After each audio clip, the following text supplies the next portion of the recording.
your style of coaching to where we just hit it off and we were just, it was so easy to do it. You remember though how we even started?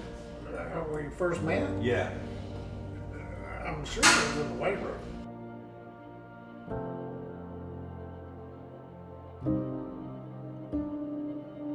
I went to Groesbeck, which in all reality at the time was predominantly white town. And I'm a new foreign kid coming in, a minority, an outsider, so to speak, of the school. And coach embraced me. I mean, I don't know what it was or how it formulated. Maybe it was he saw potential in me that maybe I couldn't see quite yet. But I felt that father-son bond. And I remember thinking to myself in my teenage years that he didn't have a son. And I felt over time, by the time I got to my senior year, I felt like I was his adopted son.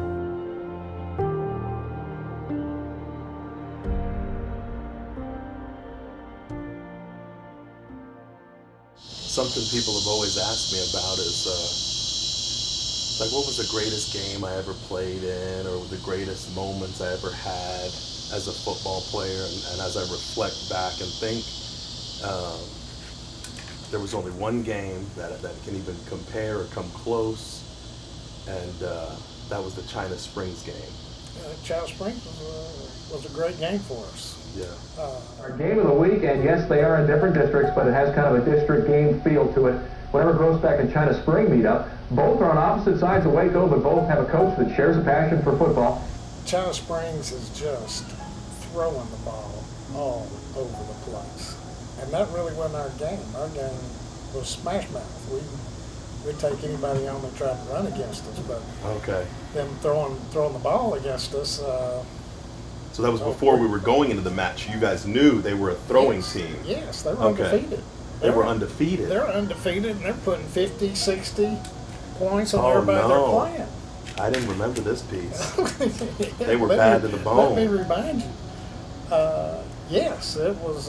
They were not nice to anybody they played. Oh, I can shoot. assure you. So I can remember watching game film, Mm-hmm. and we're watching them just smoke all these people. Yeah. And I remember we turned the projector off, and there's not a word. No coaches. Nobody is saying anything.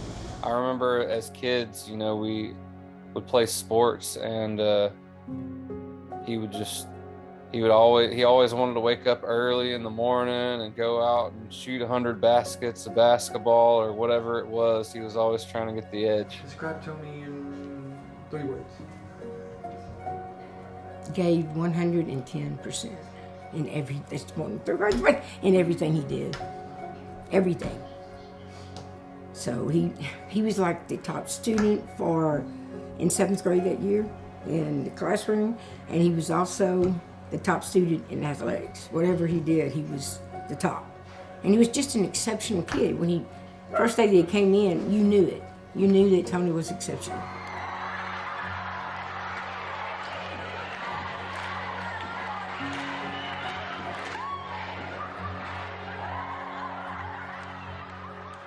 In the meantime, I guess it's Friday, game time.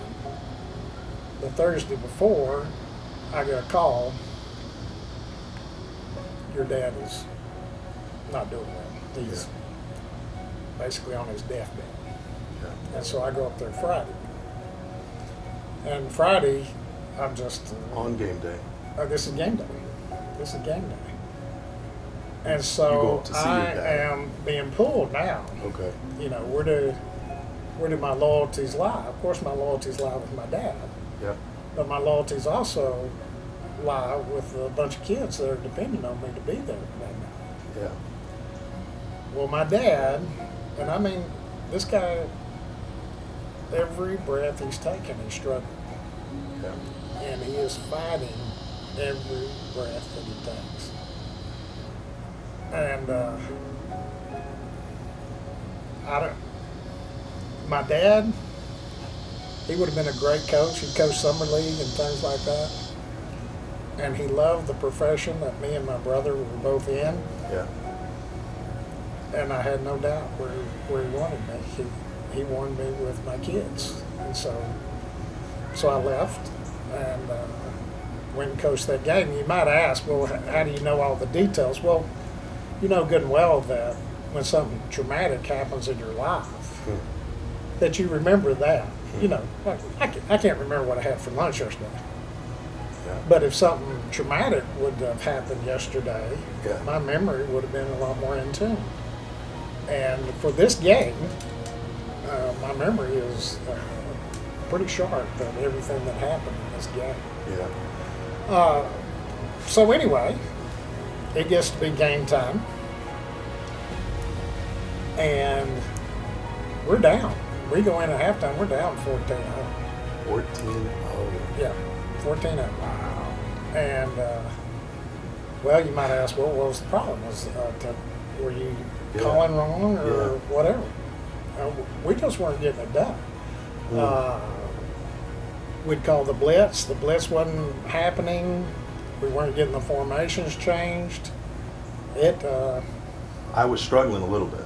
You did. First you did, half. You did early. Yeah. And so we come in at halftime, and I guess I just lost it then because, you know, we're behind. We have this game plan that we've been working on all week. It's there, but it's not getting done. The kids aren't executing. Yeah. And my father's died. Yeah. And so I let it all out, and I let everybody have it there at halftime and everything. And I was just trying to remind them, you know, of what it takes to fight. Yeah. You know, when you have people depending on you, can you fight? Can you do what you need to do to protect your family and stand up and be the man that you're supposed to be? Do not cower to other people, even though they may have the advantage or whatever. Stand up for yourself and for others. And that wasn't getting done right there. Yeah. And so I'm torn with that and my dad, and so, like I said, I just let it all out at halftime. Now, I will tell you that y'all come back second half, shut them down. Oh, except for one call. You missed one call that night. You missed one call, and I'll never forget because you were always trying to do this. It has to have been a blitz. Yes. Off the edge. I just wanted to blitz off the edge. And that's what you called. And I'm going, I remember I threw my card because I'm going, he's calling that blitz off the edge. For no reason. I just wanted to go make a sack. Yes. And of course, what do? They run right where you left. And so they scored on that one. But our offense came back and scored 4 touchdowns. Yeah. And so we beat them. Brewing, China Spring, 3-0. Groesbeck 2-1. First quarter, Cougs going against the wind. Dustin Askew picked by Ryan Fuel. He gets a little bit on the return, and then that'll set up the Ghost Shop on offense from there. And it's Cody Wilson with the middle screen to John Mark Hill. Right there, and watch the little guy go. 24 yards. That will set up a field goal try from Chris Favors. The attempt is blocked, though. Eric Kersey flashes in from the right side. This one remains scoreless for the time being. Goes back on offense in the second, looking for a touchdown. Wilson hangs it up, and Mike Hicks there for the interception. Cougs get the ball and the win this time. Dustin Askew goes up top to Mike Hicks. Great adjustment, great grab. You see me on the sideline get ripped by the referee there, but you see the end result too. He gets in the end zone. That's a touchdown, make it 7-0. Right now, this one in the fourth quarter. Groesbeck hanging on to a 3-point lead. Barnburner.